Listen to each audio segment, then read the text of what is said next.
Aujourd'hui, je suis avec ma consoeur, maître Florence Bessy, avocate au barreau de Chambéry. Bonjour Florence. Bonjour. Nous avons souhaité toutes les 2 faire une petite mise au point, puisque vous avez peut-être vu sur les réseaux, et notamment sur, une plateforme, bien connue, Rouge et Blanche, que nous avions publié plusieurs vidéos, une vidéo dans sa version longue et des petites vidéos en version courte sur les procédures applicables, les recours envisageables en cas d'accidents vaccinaux liés à l'injection, anti-Covid-19. Cette, vidéo, notamment le format court, a été supprimée, purement et simplement, donc on a été censurés. Et aujourd'hui, ce que nous souhaitons, faire à travers cette autre petite vidéo, c'est de mettre au point un certain nombre de choses. Pourquoi? Parce qu'aujourd'hui, maître Bessy comme moi-même, nous intervenons pour les victimes et les familles de victimes d'accidents, graves, souvent, d'effets secondaires lourds, de ces injections anti-Covid. Ce n'est pas un jugement de valeur, ce n'est pas une opinion, c'est un fait et nous sommes là pour aider justement les familles à faire valoir leurs droits et à connaître les procédures envisageables. Alors, par rapport à ça, on y reviendra, mais Florence, je pense que tu as aussi été choquée, comme moi, de cette suppression abrupte d'une vidéo qui n'était qu'une vidéo finalement d'information et de conseils en tant qu'avocate et en tant que militante par rapport à ces effets secondaires. Ah oui, tout à fait, surtout que cette vidéo, elle est même pas restée quelques heures, elle a été supprimée finalement, immédiatement. Il s'agissait simplement de constats et d'expliquer en fait à tout un chacun les procédures qu'on peut mettre en œuvre, qu'elles soient amiables, qu'elles soient judiciaires, à partir du moment où on a un effet indésirable, suite à une injection. Il s'agit pas de jugement et ça va voilà, c'est simplement, expliquer, aux victimes, ces procédures. Ces procédures, elles existent. Ça veut bien dire que dans certains cas, il y a des effets indésirables et c'est important pour que chaque victime puisse, être indemnisée, faire reconnaître, ses droits, voilà et puis c'est le but, c'est de la procédure. Peut-être que certains effets, ne seront pas reconnus, comme effets indésirables, mais il y a ces procédures qui permettent, justement de faire le lien ou pas, je ne vois pas, je ne comprends pas pourquoi c'est supprimé parce que, voilà, c'est simplement c'est du droit, c'est juridique. On est là juste pour expliquer, aux victimes, ce qu'on peut faire et c'est absolument pas, ni une opinion, ni un jugement de valeur. C'est clair. Alors le règlement de cette plateforme en question, que vous avez tous reconnu, indique que, on n'a pas le droit, d'utiliser certains mots, qui, à un moment donné, par les algorithmes ou par des robots de l'intelligence artificielle, sont associés et par définition sont censurés. Parce que, l'OMS, a dit que, voilà, il n'y avait pas, d'accidents, vaccinaux liés à cette injection. Alors aujourd'hui se pose la question de savoir sur la base d'un règlement qui d'un côté, je pense, part d'un bon sentiment, c'est-à-dire que oui, tout ne doit pas être déversé sur les réseaux, il peut-être effectivement parfois des modérations pour des contenus, extrêmes, mais ça ne justifie pas une censure sur des informations qui n'ont pas lieu d'être, c'est-à-dire des informations qui ont le droit d'exister parce que c'est de l'information objective et encore une fois, comme tu viens de le dire, ce n'est absolument pas un jugement de valeur. Nous avons, des documents sourcés, étayés, chiffrés, objectifs. Nous sommes avocates, nous sommes là justement pour conseiller, informer et aider les gens.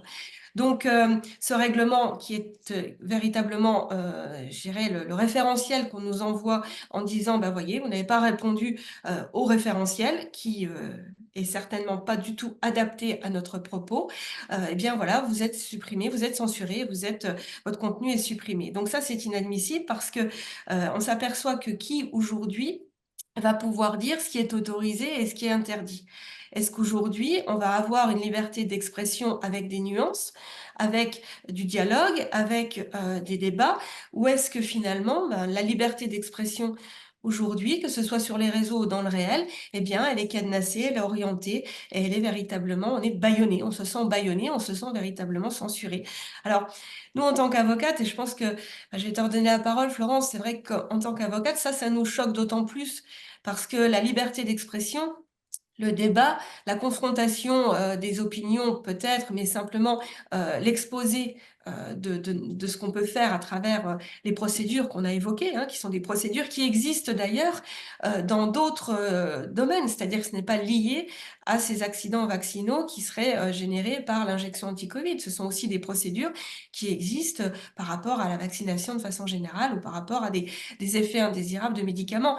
Donc, tu es spécialiste en droit du dommage corporel, donc je pense que tu abondes à ce que je dis et effectivement, on n'a rien fait de mal en fait, hein, si je résume. Tout à fait, hein, on a simplement voilà, expliqué les procédures possibles. Donc là, c'est vraiment totalement de la censure. Et puis, je dirais que cette plateforme, en quoi elle est compétente sur le domaine juridique pour censurer nos propos comme ça? Voilà, je dirais que cette procédure, on a surtout évoqué les procédures avec l'ONIAM. L'ONIAM, il existe depuis 2002, donc ça fait quand même un peu plus de 20 ans. Pour tout ce qui est voilà, infection nosocomiale, au-delà d'un certain seuil de gravité, les accidents médicaux et les problèmes avec les médicaments, les effets indésirables et tous les vaccins d'une manière générale. Donc pas seulement le Covid, c'était déjà le cas avant. Ce fonds d'indemnisation, il existe. On sait qu'on a aussi des procédures possibles contre des laboratoires. Voilà, tout médicament, de toute façon, il peut toujours y avoir un effet indésirable. Il suffit de lire la notice d'un médicament. Il y a il y a des effets indésirables, voilà, chez certaines personnes. Donc là, on explique les procédures. Je ne vois pas pourquoi on est censuré. De quel droit, pour qui ils se prennent en quelque sorte.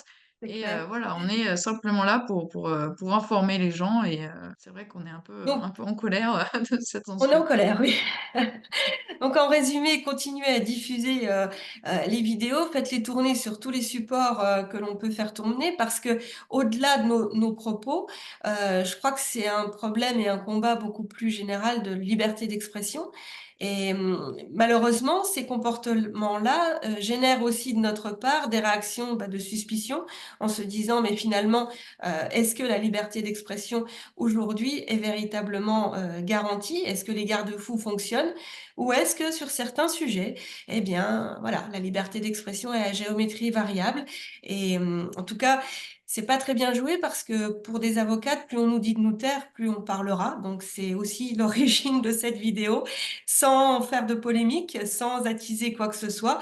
Mais on fait notre travail, toi et moi, et on aimerait bien être respecté pour ça, ou pas adulé ou admiré, mais en tout cas simplement respecté et qu'on ait le droit de s'exprimer sur des matières qui sont des matières importantes et des matières essentielles aujourd'hui dans notre société. Voilà, enfin, je sais pas si tu veux rajouter quelque chose, mais Bon, je pense on a tout dit, hein, on a tout dit. tout est voilà, Donc, je on pense n'a que plus c'est qu'à bon. dire à bientôt. En tout cas, vous nous reverrez encore. Vous n'êtes pas obligés de nous écouter, de nous regarder. Nous vous y incitons. Mais voilà, on continuera à diffuser massivement ce que l'on a envie de dire et surtout ce que l'on a envie de faire par rapport à notre métier, par rapport aux sujets qui sont vraiment des sujets fondamentaux pour notre société. À bientôt sur nos réseaux, à l'une et à l'autre. Et puis, passez une bonne journée. Au revoir. Au revoir.